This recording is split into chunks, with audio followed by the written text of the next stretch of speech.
গাজীপুর মহানগর বিএনপি অঙ্গ সহযোগী সংগঠনের সকল নেতা কর্মীদের জন্য একটা স্থান নির্ধারণ করেছে। আবার হান্নান মিয়া হান্নুকে রুশদি সাহেবের নাম ঘোষণা করার জন্য অনুরোধ করছি। সবাই আমরা পরিচয় দিতে হয়ে গেছে।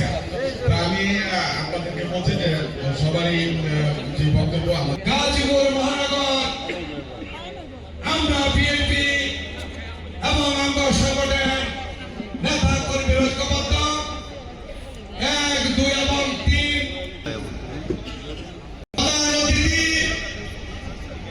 আমাদের নেতা দেশনেত্রী বেগম খালেদা তারেক রহমান যার হাতে ধানের শীষ তুলে দিয়েছেন প্রফেসর মেহমান নাসিরের সুযোগ্য পুত্র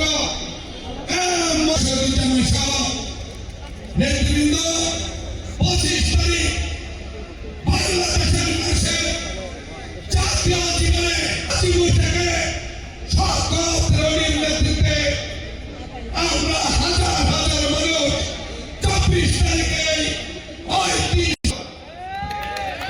ধন্যবাদ জনাব আহমদুল রুশদি সাহেবকে তার বক্তব্য দেওয়ার জন্য। এই পর্যায়ে বক্তব্য রাখার জন্য অনুরোধ জনাব অ্যাডভোকেট শহীদুজ্জামান সাহেবকে সংক্ষিপ্ত বক্তব্য রাখার জন্য অনুরোধ করছি। দেশনায়ক জনাব তারেক রহমান সাহেবের সন্দেশ গাজীপুর থেকে এই মহানগর থেকে অধিক সংখ্যক লোককে ওইখানে সমানভাবে আমাদেরকে দিয়েছেন। ইনশাআল্লাহ আগামী 25 তারিখ এই গাজীপুর তথা বাংলাদেশ একটা ইতিহাস সৃষ্টি করবে। গাজীপুর শুধু নয়, আজকে ওই ঢাকা রাজধানী ওই লোকারণ্য ফেলা হয়ে যাবে।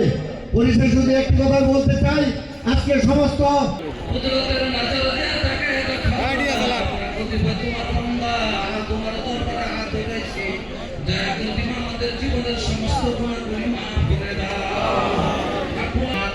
তার কবরটাকে তার মাজারকে তুমি জান্নাতের টুকরায় পরিণত করে দাও। আল্লাহ বেগম খালেদা জিয়া দীর্ঘদিন যাবত অসুস্থ,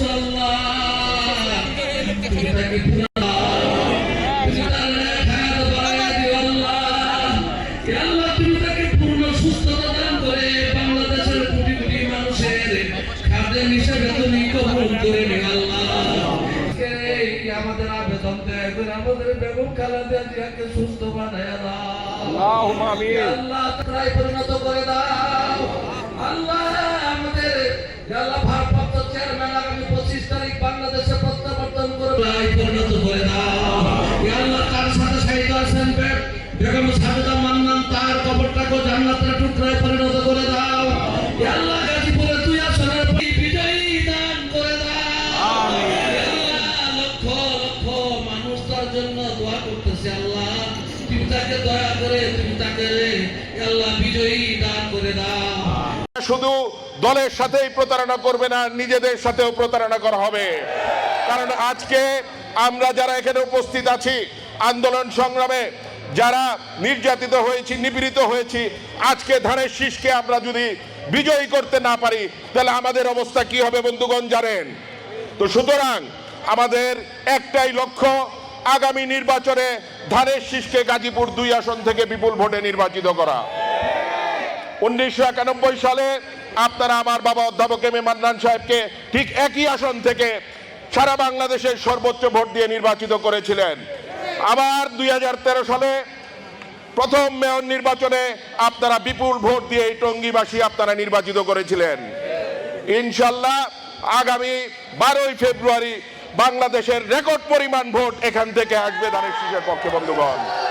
আমি সকলকে ধন্যবাদ জানাচ্ছি এবং আগামী 25 তারিখে আমাদের নেতাকে বরণ করে নেওয়ার জন্য আগামীকাল 24 তারিখ রাতে আপনাদের সাথে ইনশাল্লাহ আমরা দেখা করব 300 ফিটে।